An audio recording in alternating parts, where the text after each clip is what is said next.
आखिरकार आजाद समाज पार्टी ने अकेले चुनाव लड़ने का फैसला किया है। इस पर बात करने के लिए मेरे साथ मौजूद है चंद्रशेखर आजाद। आखिरकार जो गठबंधन आप करना चाह रहे थे वो नहीं हुआ और अब आप अकेले ही चुनाव में उतरने जा रहे हैं। देखिए, मैंने प्रयास किया था कि किसी भी कीमत पे विपक्ष में बिखराव ना हो और इसके लिए मैं सारी कुर्बानी देने को तैयार था। और मैं समझता हूं मैंने जो समय दिया था उस तक मैंने इंतजार भी किया, लेकिन हम यहाँ किसी की दया पे नहीं है।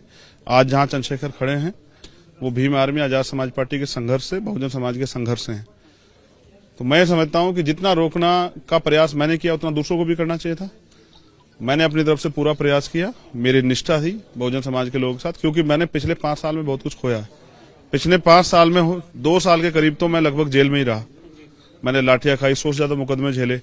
जो तमाम विपक्ष आज चुनावी में वोट मांगने के लिए आ गया, वो विपक्ष का एक आधा नेता छोड़ के कोई सड़क पे भी नहीं था। तो मैं समझता हूं कि जब वो लोग सड़क पे भी नहीं थे तो आज वोट के लिए आए, तो उनको सिर्फ वोट की राजनीति करनी है और हमें जनता के हितों की रक्षा, उनके मुद्दों की, उनकी लड़ाई की राजनीति करनी है। सीटों पर चुनाव लड़ेंगे आज? अभी तय हुआ कि आजाद समाज पार्टी सभी सीटों पर चुनाव लड़ेगी, क्योंकि हम पे कैडर है, हम पे बूथ तक का कार्यकर्ता, उन कार्यकर्ता के भरोसे हम लोग चुनाव लड़ेंगे। और एक हमने सामाजिक न्याय समिति जो बनती है कि जिसकी इतनी संख्या पर उसकी इतनी हिस्सेदारी, हमने उसका भी व्याख्यान कराया कि हम कितने % टिकट जो है वो सब लोगों को देंगे। हम 45% के करीब टिकट जो है वो पिछड़े वर्ग के लोगों को देंगे और 30% के करीब जो है टिकट वो दलित समाज के लोगों को देंगे।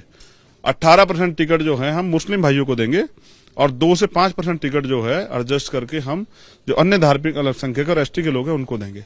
हम एक प्रतिनिधित्व देंगे जिससे कि अगर वो लोग जीत के आते हैं तो वो अपनी संख्या के आधार पर अपने हितों की रक्षा के लिए लड़े और नीतियां बनाएं। एक सवाल ये भी है कि अभी आपने जो लिस्ट जारी की 33 लोगों की चुनाव के लिए, उसमें आपका नाम नहीं है। क्या आप चुनाव लड़ेंगे या नहीं लड़ेंगे? देखिए, मैंने कहा कि मैं तो कार्यकर्ता हूं पार्टी का। पार्टी जो जिम्मेदारी देगी किसी चुनाव में जाके 1 सीट पे काम करने की, 10 सीट पे काम करने की, सभी सीट पे काम करने की, मैं उस काम को अदा करूंगा और मैं पार्टी गाइडलाइन से कभी ऊपर नहीं जाता हूं। अगर आपने ये भी कहा सवाल छोड़ा है, मैं पार्टी के लोगों से कहूंगा कि वो मुझे अगर कहीं लड़ाना चाहते हैं तो मुझे बताएं, तो मैं अपनी बात रखूंगा। और उन्होंने इजाजत दी, अगर मुझे मौका मिला तो मैं मुख्यमंत्री के खिलाफ लड़ूंगा। मैं यही पूछना चाह रहा था कि क्या गोरखपुर से भी चुनाव लड़ सकते हैं आप? बिल्कुल लड़ सकते हैं। लेकिन कुछ लोगों का नाम लिया है कि जहां पे आप उनके सामने उम्मीदवार नहीं उतारेंगे अपने, कुछ लोगों को आपने तय किया है, वो कौन है और क्यों?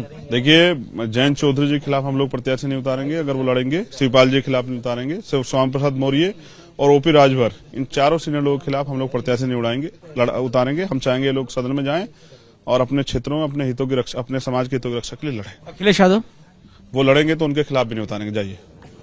तो अखिलेश यादव अगर चुनाव लड़ेंगे तो उनके खिलाफ भी प्रत्याशी नहीं उतारेंगे, ये कहना है चंद्रशेखर आजाद का, जिनका कहना है कि वो अब तय कर चुके हैं कि अकेले चुनाव लड़ेंगे।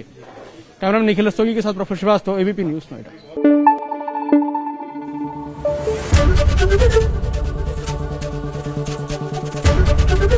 एबीपी न्यूज आपको रखे आगे।